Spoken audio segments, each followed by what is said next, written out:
So we're pulling the engine out of our 2022 Subaru BRZ with only 500 kilometers on the clock. We're taking the engine out and going to install our Denz Dodge rocker retainers. We developed them actually for the original 86, the FA20 engine, but they also work in the FA24.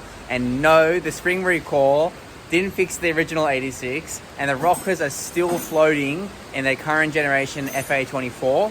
If you look at other engines, like the BMW engine in the Supra, they have a clip that actually holds the rocker in place in case of any free float situation of your valve and your rocker, and they can dislodge. So this clip actually holds the rocker in place in these freak accidents that can happen and the rocker dislodges. So we're going to take the engine out and check out the differences in the FA24 and install our rocker retainer kit to make sure those rockers stay in place. They can rev with peace of mind. All right, so I've got our 2022 BRZ. It's been smashed into a tree, front right-hand corner. It's only had 500 kilometers on it. Yes, I've lifted up on the hoist, drained the oil out of it. Yep. Take the exhaust off. Yep. That's our first step. We've got little earth straps on the bottom of each side of the motor. So take them off first. Yeah. Drain the oil out of it, and we're going to take the exhaust off. Pretty neat, new looking exhaust plate. Hold No damage on that. You'll lower it. I'll lower the car, yeah, because I just need to undo the O2 sensors. Yep. These are the headers? Plug them. Yeah, they're the headers. So they go in here and they plug in there, around. One there. Well, one connector's the Pre and post cap. yeah. There's a nut to it, so push that in and just pull it out. So that one, Yeah. and then O2 sensors on both. The headers, stock headers with the two cats. Nice. well, there's a cat here as well. Oh yeah. Okay. They've got Two cats. Yeah, that's the front cat. Yeah. There's another one up there. Okay. This may have another section in here that's a cat, but I don't think so. I think that's one cat there, another one up there. Right.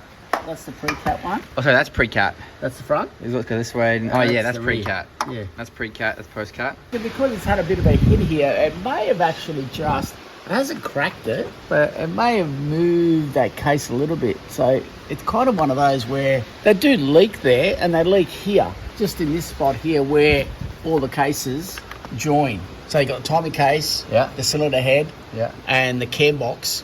Where they join, they usually leak around there, Okay. or where the front part of this cam journal plate joins the cam box and the timing case. Around that, because there's three different surfaces that it's got a seal on, Yes. it becomes a little bit of a problem Okay. with the surface height between the cases, or between the different houses. Yep. And they leak. And this here, on this side, I think is probably that's what's going on. It's actually weeping from around that join where you've got cam support plate and the timing case where they meet. It seems as though it's weeping around there. Yep. Could be There. from the knock, but Yeah. I'd say, yeah, it's one of those things. that where bent? That is, No. bracket's bent. Yeah. So it has pushed it a little bit, but not enough that I can see that would cause. Time will tell, but I don't think it's cracked or anything like that. It looks pretty good. But we're gonna pull. Actually, no, that's a car part. Once I pull it out, I'll have a Yeah. look at it. We're not pulling Yeah. that off. No. No. No. So engine mounts, one there, and then one here. So that's what holds. That's what holds the engine mounts It's on. only, 17mm nuts. 17mm nuts on each Flange side. nut. Yeah, it's got a captive washer on it, so it's part of the thing. Are there three Oh, engine washer mounts? heads. One on top as well. No, well, they bolt onto the engine, but they come out with the engine when you pull it out. So is there a third engine mount on top? No, you've only got this big gearbox. Gearbox mount. there. Yeah. And then we take off all your bolts out from under the back here. Yeah. Gearbox comes off now. Well, I'm A gonna bill housing. Well, I'm not going to take the gearbox out. I'm going to leave the gearbox behind. Okay. Yeah. So we'll just undo all the bolts and everything to release. Obviously, we've got to get the gearbox off the engine. So we're only taking the engine out. In this side here, last time I pulled the gearbox out with it, Yeah. but this time I'm going to pull just the engine out. Oh, that's right. You normally with the. Yeah, I pull the gearbox out with the engine. Yeah. Yeah, but in this case, I'm going to pull the engine out Okay. only. Sorry, not Yep. the gearbox. So I take all the bolts out around the bell housing that I can get to from here, and I'll remove these studs out as well because it just makes it easy to pull the engine out once they're out. Once the engine separates from the gearbox, you don't have to go a long way out to pull the engine up. Yes. You just go out far enough so the clutch releases and pulls out, Yeah. and then bang up. Lock the two up like that. Use that inner one just to crack it a bit, like Yeah. that. Because they're locked against each other, they should just screw straight out. Like that. Done. Done. We've got engine mounts out, Yeah. the 2 nuts. Yeah. We've got the exhaust off. We've got the earth straps off. Yeah. Now we just need to release and drop the coolant. Okay. That's some good looking coolant. Genuine from the factory. We'll put it back in afterwards. What needs to be replaced. I've got to pull all that out to Yeah. replace all this. So the damage, is this chassis rail damage? So that's bent there. Yeah. It's kinked here. Kinked? And Yeah. right there, it's kinked. So part of that's going to have to be replaced, yes. Okay. To unpick it. All of this is going to have to be replaced. Yeah. And lower control arm. Front uprights are aluminium. Yeah. They're very neat. They're Yeah. cast steel On the rear. on the rear. Yeah. But they're aluminium on the front on this model. The other Yeah. ones were definitely steel, Yeah. cast iron. But these ones are pretty good. They're aluminium. Thermostat's out. All clean. Well, so intake's coming off. Oh, Intake. the airbox has all got to come out. The intake's got to come off. Most of the wiring's got to come off. The air conditioning compressor gets pulled off. Yep. Bit of crap at the back. Starter motor. A few bolts at the top. Heater hoses. I'm a dirty one. Take that shoe. You guys some stuff I have to get from the back. Look how much room you've got. Yeah. Inside.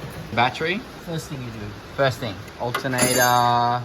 Grounding earth. Firstly. Main power cable to the alternator. Main power cable. Where's the main cable to the starter? Down further somewhere. Down the back here. It's up there. There's the positive. This shit here you got to unplug. There's another earth there. What's all grounding plugs? Ground plug. Oh, it's reverse lights and Oh, stuff yeah, like okay. that to the gearbox, and that's Gearbox. grounding wire. Yeah. Raining pretty heavy. What have we got here? ECU coming out. Yeah. Unplug it. Push that down. Pull that off. Like so. And this bottom one here, Yeah. you push that down there in, and then it should just come up like that. And that's off. 2 little grommets at the bottom that push in, and one bolt on the top. That's done. That's the clutch. That's the clutch. That's the clutch master cylinder. That's the brake master cylinder. That's the brake booster. Yeah. That's the vacuum supply to the brake booster. Right. And this model here has got a vacuum pump at the back of this cylinder head Okay. to supply vacuum to the booster.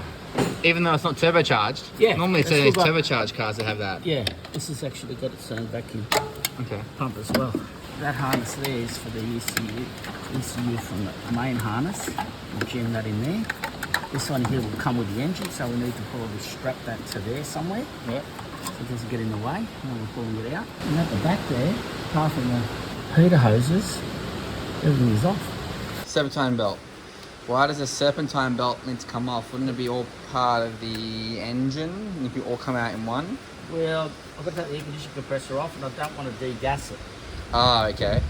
Yeah. And I don't think it's lost its gas, has it? Nah, condenser's not damaged. Pull Yeah. it down, Yeah. slide it off here. Yeah. That's it. Bob's your uncle. Belt's off. That's neat. It is very neat. There's only one serpentine belt. One drives everything. Yep. So, try and get that. Brand new. So it's going to pull that off and let it hang. Yeah, we'll just leave it over here. Yeah. So everything so far same as FA20? Or probably very similar? Very similar. Very, very similar. Very similar. So the air conditioning compressor is unbolted off the engine. Now we go up. Take them off at the engine side here. Take them off there, the 2 Okay. heater hoses. Yeah. Don't try to fiddle with them up there where they go through the firewall into the heater box, Okay. because you may damage the pipes. Yep. So it's much easier and safer to do it here. Gotcha. So what you do is you grab the top, if you can't quite get to it, you spin the clamp around so you can get to it, and then just slide it straight off your charcoal canister breather line. Yeah, this one comes off. And then 2 fuel lines here. Okay. We'll take them off. When they come off, you just take this little clip off, like so. Open that up so the line releases from the retainer clip, like that. You pop that blue clip out, like so, right? And you pop the line off. How clever are they? Pop that blue clip out, not all the way. Yeah, that's a locking tab. There you go. There's your lines off. How good's that? Again, tie these up. In actual fact, we should have, you know what would be really good?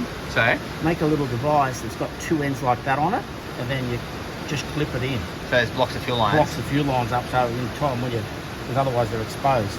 Yeah. And fuel could be leaking out of there. Okay. But you get a pipe, same as that, you can actually have it almost straight. Yep. Just lock them in. Straight barb. Yeah, and tap it down, done. Sealed. Fuel system sealed. New engine removal tool coming soon. Yeah. We've got an engine lifting bracket for the front of the FA and FB motors. So once your air conditioning compressor comes off, you just bolt on this bracket and you can easily lift out the motor with a space for a hook at the front.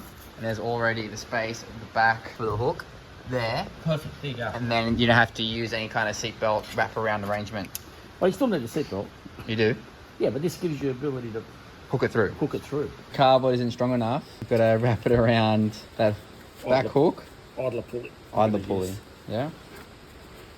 Because the cardboard's not strong enough. Lower it, put it in here, and then turn it to the left. You got to turn it. Come on, pump it up. Pump it up. Pump that up. Pump it up. Connected. Keep on. Keep on. Hey, Mitch. Engine's up. Engine out. Now onto engine stand. It's ready to bolt on. But normally I take the clutch off it and then bolt that straight up to it. Now, I don't know whether I've got the other jig. I've got one I think it's bolted straight on without pulling the clutch off. Oh, yeah.